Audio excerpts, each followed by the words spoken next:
I appreciate you being with me so very, very much. We are continuing our study of the resurrection of 1 Corinthians chapter 15.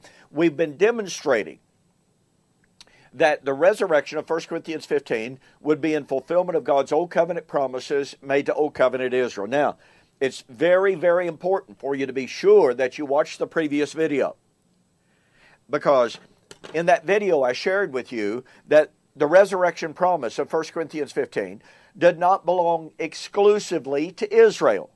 It was the promise of resurrection made to Adam and Eve. It was the resurrection promise made to Abraham. There is a continuity of resurrection promise running from Adam all the way to Christ through Torah, inclusive of Torah. What I've been trying to impress on you, and I understand it's difficult sometimes for us, I guarantee it is for me at times, to think Hebraically, to think like the ancient Hebrews did. But you see, that's our challenge. The ancient Hebrews did not think exactly like you and I do. They had a great tendency, and by the way, world-class scholarship recognizes this. The ancient Hebrews thought corporately. Did that deny the reality of individuals? Did that negate individual responsibility? No, not by a long stretch. But when Paul talked about resurrection, and when he talked about resurrection of the body, we have to understand that he is so very, very, very often thinking in corporate terms.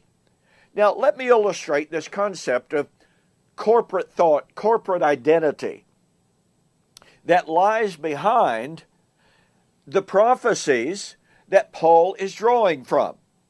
Okay? Now, I want to give you an example that goes all the way back to very, very, very early in Israel's history. Joshua is leading the children of Israel into the land of promise. In Joshua chapter 6, they've captured Jericho, a great, fantastic victory. Next city on the list is Ai. But I want you to notice what Joshua chapter 7 verse 1 says. The children of Israel committed a trespass regarding the accursed things, for Achan, the son of Carmi, the son of Zabdi, the son of Zerah, of the tribe of Judah, took of the accursed things, so the anger of the Lord burned against the children of Israel. Now wait a minute. One man took some items that were under Korban, the curse. One man. And yet it says, the children of Israel sinned. Children is plural. But there's only one man. Well, that doesn't make sense, at least not to us. In our Western Grecian way of thinking. But this is Hebraic thought. Notice how this is emphasized. The children of Israel committed a trespass. The anger of the Lord burned against the children of Israel. Here's how we know that. Now watch. One man sinned. Well, Joshua sends out the spies, and the spies come back, and they say, well, Ai is not a very big city. Just send 2,000 or 3,000 guys up there. They'll dispatch the city, no problem at all. Well, 3,000 men up there, they got their tails whipped. And Joshua was absolutely, totally perplexed and says, what in the world has happened? The Lord responded, Israel has sinned. They have transgressed my covenant. Lord, this is one guy. Why are you holding the whole nation guilty? Why are you punishing the whole nation? Because there was a corporate identity at stake. There was a common bond between one man and the nation and one man. Now, I would like to develop that even more, but just read Joshua chapter 7. Now, let's go to a passage that is directly related to the resurrection. It is from the context that Paul quotes from in 1 Corinthians chapter 15. That's the context of Isaiah.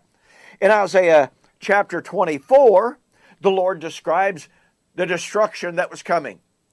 The earth is broken down. The Lord makes the earth empty and makes it waste, distorts its surface, scatters abroad its inhabitants. And it shall be as with the people, so with the priest, as with the servant, so with his master. Now watch this. Verse 5. The earth is also defiled under its inhabitants. Probably better translated here, land. Don't have time to develop that. Because they have transgressed the laws, changed the ordinance, broken the everlasting covenant. Wait a minute. Does that mean that every single Israelite had sinned? Well, not if we look seriously at Joshua chapter 7. Does that mean a lot of individuals had sinned? Yes, it does. You see, the corporate doesn't negate the individual. The individuals comprise the corporate. Those of us who believe in covenant eschatology have never denied this. We've never inferred anything different from this. Individuals comprise the corporate. And the Hebraic thought is corporate. The individuals participate in the corporate blessings, or guess what? The corporate condemnation. There were sufficient numbers in Isaiah chapter 25 who had sinned, but remember Joshua chapter 7. I mean, look, this is serious stuff. Isaiah hadn't sinned here in the book of Isaiah. It's not talking about every single one.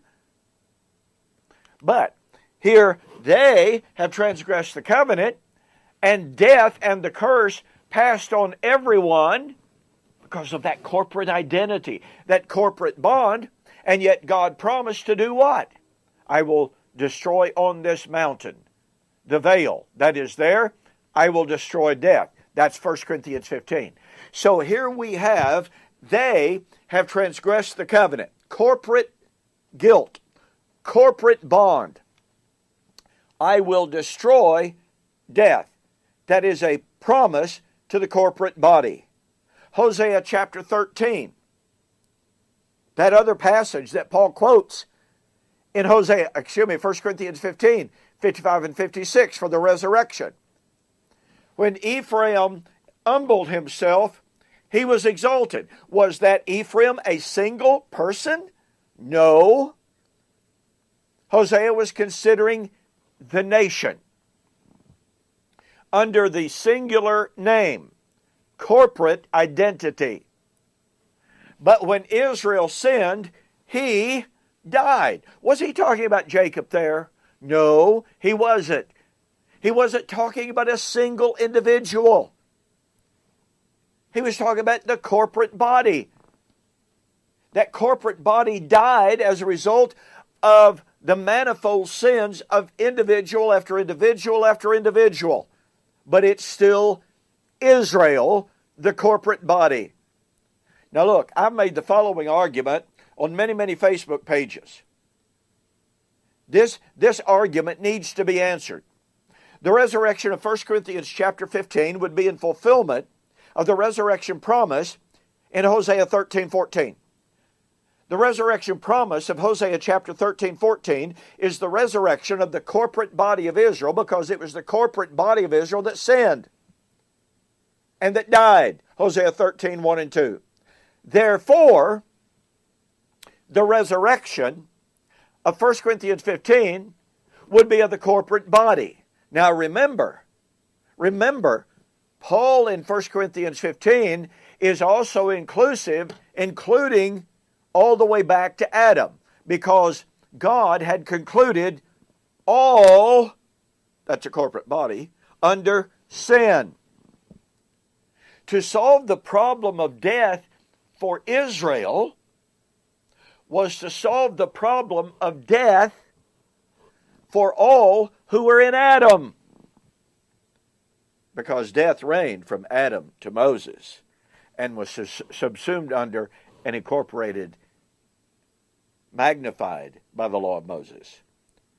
Now, obviously, I don't have a whole lot of time to go more into detail here, but everywhere we look in Hebraic thought, there is this motif of corporate identity, corporate guilt, corporate blessing. For by one Spirit were we all baptized into one body. 1 Corinthians chapter 12, verse 13.